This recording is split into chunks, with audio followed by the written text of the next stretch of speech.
Olá, amigos, sejam todos muito bem-vindos.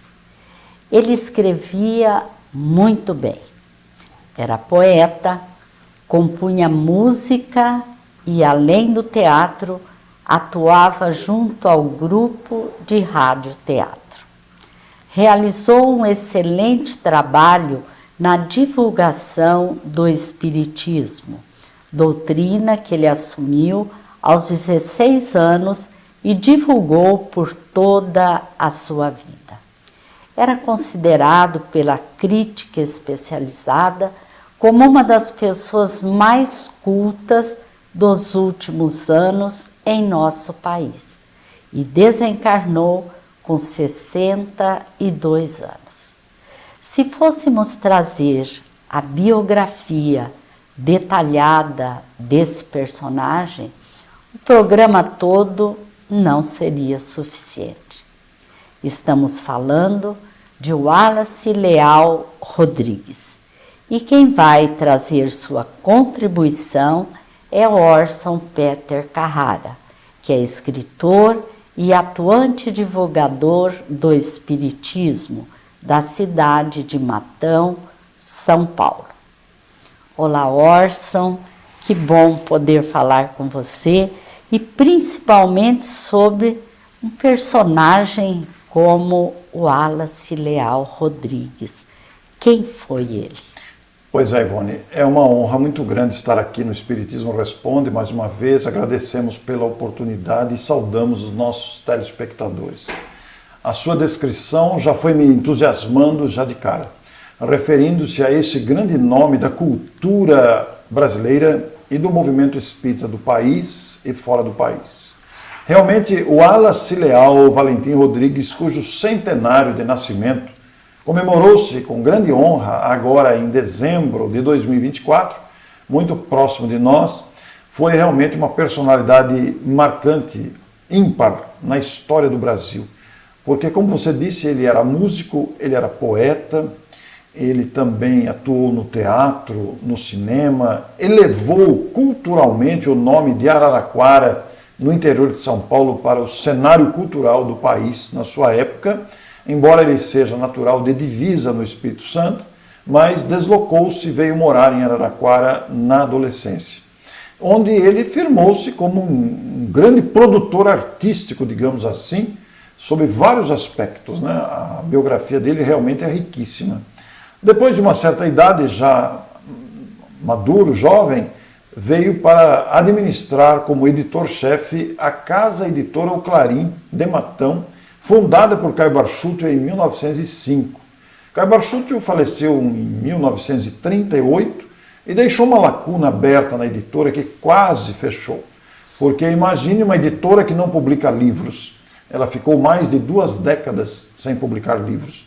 Mas o Wallace chegou na comecinho da década de 60, aproximadamente, e tornou-se o editor-chefe, convidado pela diretoria da época, e foi ali que revelou o seu outro talento, o de escritor. Mas além de escritor, ele publicou 4 livros, o mais conhecido é o E para o Resto da Vida, que é um livro considerado, classificado como para a infância, mas não tem nada para a infância, ele vale para todas as idades, né? São contos de moral cristã de expressivo valor. Publicou também A Esquina de Pedra, que narra a trajetória do cristianismo no planeta, inclusive com as deturpações, adaptações que foram feitas, entre outros livros. Mas ele foi tradutor de 14 livros que ele publicou pela própria editora O Clarim, que ele era o redator-chefe. Essas traduções, ele nunca saiu do Brasil, Ivone, ele nunca fez curso de idiomas. No entanto, ele dominava 6 idiomas. Então tornou-se para ele algo interessante. E talvez o telespectador pergunte, mas como? É que ele se lembrava da encarnação anterior. É um fato raro, o esquecimento é das características da reencarnação, mas o Wallace se lembrava. Tinha lembrança clara a ponto de reconhecer pessoas do seu relacionamento reencarnadas e também a ponto de lembrar os idiomas que ele dominava na encarnação anterior. Porque na encarnação anterior ele fora uma famosa escritora francesa que casou-se com um embaixador sueco na França, portanto se tornou embaixatriz, e vivia nos altos círculos culturais de Paris, onde era muito conhecida, de uma inteligência extraordinária, de uma cultura muito vasta. Foi cortejada por Napoleão Bonaparte, era anfitriã de Pestalozzi, recebia Pestalozzi, o futuro professor de Allan Kardec, para os chás da tarde, mas reencarnou no Brasil como homem. Isso lhe trouxe conflitos imensos, porque ele se sentia mulher num corpo de homem. Enfrentou preconceitos, imagine isso, há mais de 70 anos. Enfrentou discriminação na própria família, mas não o impediu de realizar o trabalho que realizou, deixando um legado fabuloso. Entre eles, as famosas traduções. E além de organizar livros também da psicografia de Chico Xavier como editor. E escrever na Revista Internacional do Espiritismo, que já completou um século. E o nosso Wallace, com todo esse acervo cultural, deixou um legado expressivo na cultura espírita, que está à nossa disposição. E com relação ao centenário do seu nascimento, você se referiu a eventos comemorativos? Pois é, o centenário do Wallace não foi esquecido. É alguém que merece ser lembrado, até para que a sua obra resplandeça novamente. São vários livros, né? Publicados pela Casa Editora Clarim, foram 27, entre organizados, traduzidos e de autoria dele, além de outros livros que publicou por outras editoras. E por ocasião do centenário, previsto com antecedência, foram realizadas várias providências, entre elas a produção de um documentário, onde constam depoimentos de pessoas que conviveram com ele, intimamente, na família ou fora da família, e pessoas que, embora não tenham convivido, tiveram de alguma forma um contato expressivo com a sua obra. Esse depoimento resultou em 40 horas de gravação. Então você imagina essa quantidade de horas gravadas que foram editadas e transformadas num documentário de 1h30, além de uma minissérie com 10 episódios de 40 minutos. Tudo já está disponível no YouTube, foi exibido gradativamente para culminar com a data do centenário, 11 de dezembro de 2024. E você que está nos vendo, se quiser conhecer esse preciosíssimo material, poderá acessar o canal do Instituto Caibart-Schutel ou o canal do Zé Henrique Martiniano, que foi o produtor do documentário. O Zé Henrique, que é compositor, um trabalho de excelência. Eu brinco com ele, ele está me vendo aqui, ele sabe que eu brinco com ele, porque ele fala, eu digo para ele que ele está treinando para ser um famoso cineasta na próxima encarnação, dados os trabalhos de edição que ele tem feito, além da trilha musical que é de autoria dele, né? Então eu tenho falado para ele que ele vai produzir na próxima encarnação os contos do Padre Germano lá da Malha Domingos Soler. Né? Então foi feito um documentário, uma minissérie, disponíveis nos canais Instituto Caibart-Schutel e Zé Henrique Martiniano, uma música inédita que foi adaptada para homenageá-lo, além de 2 eventos que culminaram com a exibição no cinema, inclusive, do documentário. Então são eventos que ocorreram. E o meu livro, que foi lançado reunindo os prefácios que ele fazia nas obras que lançava, principalmente nas traduções. Eu sempre fui um apaixonado pelos textos de Wallace, graças à qualidade dos seus textos. São verdadeiras pérolas literárias. Então reunimos todos os prefácios, cada capítulo do livro é o nome de um livro, e ali extraímos pequenos trechos para comentar. A Revista Internacional do Espiritismo é muito conhecida e também é centenária, né? Qual é o vínculo do Wallace com a Revista Internacional do Espiritismo? Pois é, a Revista Internacional do Espiritismo foi fundada por Caibart-Schutel em fevereiro de 1925. Portanto, em fevereiro de 2025, ela completou 100 anos de circulação. É uma revista moderna, colorida, vai para vários países, circula o Brasil todo, é muito conhecida, como disse.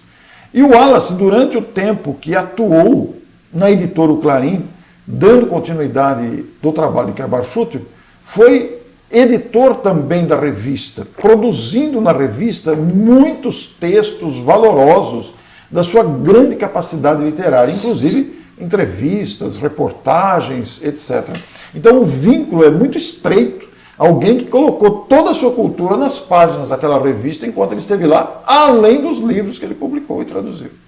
Orson, nós já nos referimos a esse livro que você publicou. Eu gostaria que você falasse um pouco mais das outras obras que você publicou. Eu sou autor desde 1999, quando saiu meu primeiro livro. De lá para cá foram 24 livros que estão publicados. Muitos deles estão esgotados, né? E os mais recentes são o Wallace Leal, que nós estamos nos referindo a ele, uma brisa perene que reúne prefácios comentados, o Fascinação, Causas e Consequências, editado pela Fergs, e a própria Fergs, a Federação Espírita do Rio Grande do Sul, publicou anteriormente ao Fascinação um livro sobre as cutucadas que nós damos uns nos outros. O livro se chama Começa com uma alfinetada e termina com uma ruptura. Esta frase é de Paulo de Tarso, está no Evangelho segundo o Espiritismo, capítulo 10, Bem-aventurados os misericordiosos, quando Paulo fala do perdão. Então, lá em determinado trecho de Paulo de Tarso, aquele Paulo mesmo, o apóstolo da gentilidade, que vai dizer assim, essa luta, e nós poderíamos fazer um parênteses aqui, que luta? A luta dos interesses variados que temos uns com os outros, de opiniões, a luta das divergências de ideias, essa luta, vírgula, começa Paulo, que começa com uma alfinetada e termina com uma ruptura, isso virou o título do livro, vírgula, continua Paulo, quem sabe não foste vós que deste o primeiro golpe. Esta frase também me chamou a atenção e virou um livro. Ele tem a participação de 2 psicólogas, ele está disponível. Aliás, vale até dizer que por ocasião das enchentes no Rio Grande do Sul, quando a federação perdeu 70% do seu estoque, e este livro foi um dos que foi levado pelas enchentes também, né? Mas o livro está novamente reeditado, está à disposição, etc. Então, é interessante porque fala das cutucadas, das indiretas que nós damos uns nos outros, às vezes conscientemente e às vezes inconscientemente, que acaba virando um vício também. Veja, Ivone, quantas coisas a gente tem que lutar, né? Então são situações que realmente nos levam a pensar e repensar. E o Wallace, como nós estamos falando dele, ele deu uma abertura muito grande nessa divulgação espírita, porque ele foi um dínamo gerador de cultura e de informação espírita. Quem lê o livro do Wallace já é conquistado pela sua maneira de escrever. Ele disseca, ele destrincha. Se ele põe uma data, ele mostra a importância daquela data. Se ele cita uma localidade, ele situa o leitor naquela localidade. Se ele cita um nome, ele faz um resumo biográfico, o que a pessoa fez, onde que ela morou, o que ela era. Quer dizer, você começa a ler o Wallace, você se entusiasma com o conteúdo. Tudo isso faz parte da divulgação espírita. O Wallace foi um grande pesquisador. Orson, é muito interessante esse livro sobre as cutucadas, principalmente no ambiente familiar. Nós vemos muita discórdia, né, na família, que muitas vezes começam com essa alfinetada, né? Você poderia nos falar um pouco sobre essa questão dos vínculos dos membros de uma família? Você diz bem. Realmente as cutucadas começam na família mesmo. Esse livro é resultado de uma situação de conflito entre 2 irmãos que nós presenciamos, eu e Neuza. Foi uma situação muito indelicada, foi muito complicado. Os irmãos começaram a se cutucar, discutiram, bateram boca, bateram a porta, saíram. E depois à noite, no Evangelho no Lar, daquele mesmo dia, a lição era exatamente essa lição, quando Paulo fala dessa luta que começa com uma alfinetada. Daí surgiu o livro. E realmente na família estão reunidos espíritos às vezes antagônicos, espíritos às vezes que se detestam, que não se suportam, e estão ali na condição de irmãos, de pais e filhos, advindos de conflitos anteriores. Mas isso não quer dizer que todas as criaturas que não se entendem numa família sejam adversários do passado. Não necessariamente. Às vezes o orgulho do presente faz esse tipo de situação. Então nós estamos numa família justamente para aprendermos a convivência, porque depois da família vamos para o meio social, onde vamos conviver com pessoas diferentes, nas profissões, nos relacionamentos sociais variados. Então a família é o momento do treinamento, onde a gente precisa treinar, às vezes, ficar de boca fechada. Porque eu abrir a boca indelicadamente, no momento inoportuno, fazendo uma cutucada em alguém, pode acionar um processo gigantesco de conflito. Eu vou contar uma experiência que acho que merece ser contada. Eu e Neuza, a gente está casado há mais de 40 anos. E nós adotamos um critério para nós, não combinado, que deu certo. Nós não combinamos isso. Mas toda vez que um está exasperado, toda vez que um está mais falante, está mais querendo reclamar, o outro silencia. E vice-versa. E isso deu certo para nós, porque a gente passou a não ter conflito de relacionamento, embora a gente não seja igual. A gente tenha divergência de ideias, a gente discorde de algumas coisas, mas quando um está muito desesperado, o outro silencia. Então o silêncio entre cônjuges, no momento que é preciso ficar quieto, é muito saudável. E mesmo numa mesa de almoço, quando começam tantas discussões entre pais e filhos, entre irmãos, a gente tem que treinar a paciência, tem que treinar a humildade e perceber que o outro talvez não tenha chegado ao ponto que nós já conseguimos enxergar hoje. Porque, sem fazer qualquer recriminação à idade de alguém, a gente tem que convir que aquele que viveu mais tem mais experiência. E aquele que viveu menos ainda, ele não viveu as experiências que o outro viveu. Então, muitas vezes, não tem essa experiência para se posicionar em determinado assunto. Aquele que tem mais experiência tem o dever de compreender aquele que tem menos experiência.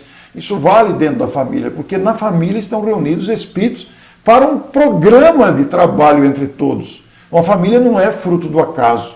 Nosso filho não é nosso filho por acaso. Nossa esposa, nosso marido, não é por acaso. Isso foi planejado antes. Existe um planejamento de reencarnação para colocar juntos espíritos que têm alguma necessidade a resolver, alguma pendência a resolver. E também para juntar espíritos afins, é preciso que se diga isso, porque existem familiares, pais e filhos, irmãos, que se entendem muito bem e servem de exemplo para outros irmãos, para outros membros e para outras famílias, porque a família é fundamental para essa harmonia social. O que vemos na sociedade hoje, caótica nas suas loucuras sociais, é fruto das dificuldades familiares. Hoje em dia nós temos a enorme concorrência do celular, né? Estão todos na mesa e todos, cada um com o seu celular e não conversam. Como é que nós vamos vencer isso? De que forma vamos superar isso? Está aí o desafio, né? De que tipo de disciplina precisamos nos impor para deixar o celular e conversarmos uns com os outros, né? Mas o orgulho costuma ser o acionador, o detonador desses conflitos, das cutucadas que nós damos. O orgulho e a intolerância, não é, Orson? Porque a gente tem que entender que cada um está na sua fase. Os idosos, por exemplo. É comum as pessoas não tolerarem, os mais novos não tolerarem os equívocos dos idosos, as fragilidades, né?